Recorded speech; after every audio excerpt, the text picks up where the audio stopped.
If you believe the stories, mankind's pride gave rise to the Darkspawn. Countless in number and toxic to all life, Darkspawn search endlessly for an archdemon. When they find one, Darkspawn armies surge up from their corrupt barrows beneath the ground, and a blight begins.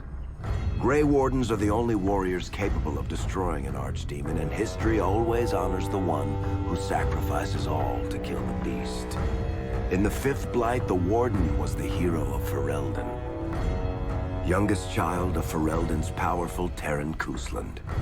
Betrayal saw the Cousland's ancestral castle burn, and the Terran and his wife slain. Duncan, a Grey Warden, helped the young noble escape to a new life with the Wardens. The allied Ferelden and Grey Warden forces met in Ostagar, where King Kaelin's armies and a host of Wardens gathered, ready to destroy the Darkspawn. But valor turned to despair as Loghain betrayed his king. Kaelin's forces were slaughtered, and the South was lost. The hero, now a full-fledged Grey Warden, survived with the aid of Flemeth, the mysterious witch of the wilds. Joined by Flemeth's daughter, Morrigan, and a Grey Warden named Alistair, the hero set out to build an army strong enough to abolish the Blight. With the traitorous Loghain now seated on Ferelden's throne, the Warden sought help from the influential Arl Eamon of Redcliffe. However, they arrived in Redcliffe to find the town under siege. As each night, undead rose in waves and assailed the battered village. With the hero's help, the people of Redcliffe stood fast against the undead horde. The Wardens reached Arl Eamon's castle only to find the Arl lying at the edge of death, and his court fallen into madness. To save his father's life, Eamon's young son, Connor, had made a deal with a demon, and quickly fallen victim to its possession.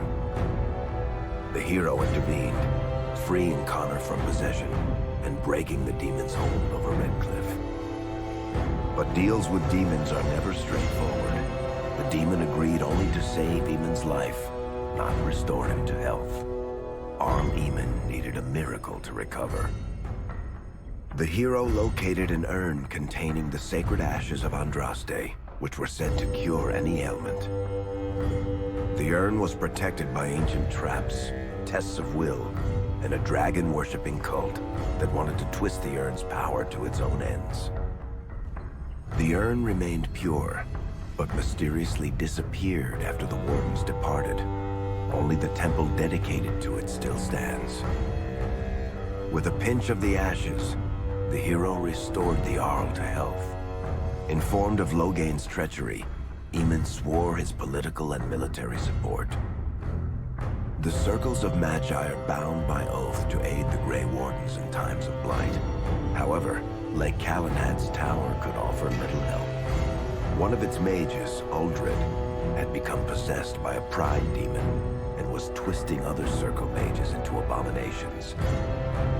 The hero fought to the top of the tower and defeated Uldred, saving the remaining mages.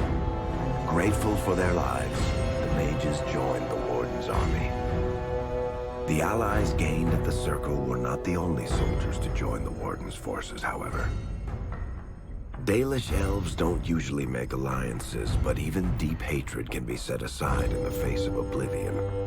An ancient curse was destroying Ferelden's largest Dalish clans, turning the elves into werewolves. Zathrian, the clan's keeper, claimed that the cure required the heart of the great wolf, Witherfang.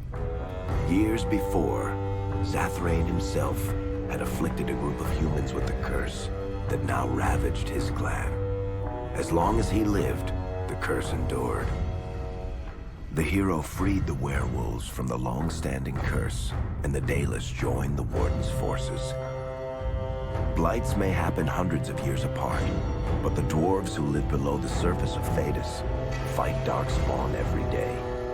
No one is better schooled in battling Darkspawn than the warriors of Orzammar, except perhaps their allies of old, the Grey Wardens. The hero arrived in Orzammar in the wake of King Endrin's death to find political factions fighting for control of the Dwarven capital. Only the vote of a venerated paragon could break the deadlock to elect a ruler, and order the dwarves to honor their Grey Warden treaty and join the battle against the New Blight. The hero set off to find a paragon named Branka, who had disappeared into the Deep Roads in search of a legendary artifact, the Anvil of the Void, created by the renowned smith Caridin to forge mighty war golems. The hero helped Caridin destroy the Anvil of the Void, along with the dark secrets that could trap a living soul inside a mechanical construct. The hero emerged from the Deep Roads with a master-forged crown to bestow the Paragon's favor upon whichever rival candidate would be crowned king. Balin, the youngest son of King Endrin who was suspected of foul play, or Haramont, the aging traditionalist backed by the Dwarven Assembly. Balin followed his father to the throne. He leads with a ruthless but progressive hand, seeking to re-establish ties to the Surface Kingdoms. With Dwarden's strength now bolstering the Warden's army, the hero had to deal with Loghain, so Ferelden could stand unified against the Darkspawn, before the Blight swallowed the world. The kingdom of Ferelden stood divided. While some nobles supported Loghain's regency, others condemned his inaction against the Darkspawn. Civil war brewed, and Arl Eamon called a landsmeet in hopes of curtailing the conflict and removing Loghain from the throne. Alistair ended Loghain's life in the name of justice for the Wardens who died at Ostagar. As the Warden's united army massed in Redcliffe, the Darkspawn overran Denerim, laying siege to Ferelden's capital city. The hero's army fought valiantly through Denerim and broke the Darkspawn's siege. On Fort Dracon's highest tower, the hero's strongest allies fought alongside the Warden in a final heroic battle against the massive Archdemon. The Archdemon was killed without the sacrifice of a Grey Warden's life. With no Archdemon to lead them, the Darkspawn scattered. Most fled underground, still teeming in number and always seeking a new Archdemon to awaken. The shattered kingdom of Ferelden embarked on a long journey to recovery. In the Blight's aftermath, strong leadership was crucial. Alistair, half-brother to King Cailan, became Ferelden's new king, and the line of rulers who descended from Calenhat the Great remained unbroken. Ferelden still stands, as obstinate and resolute as the Dog Lords ever are, but the events of the Fifth Blight loom over it as the nation rebuilds. For people across Thedas, legends of the hero of Ferelden remain the nation's brightest beacons of hope during its darkest times.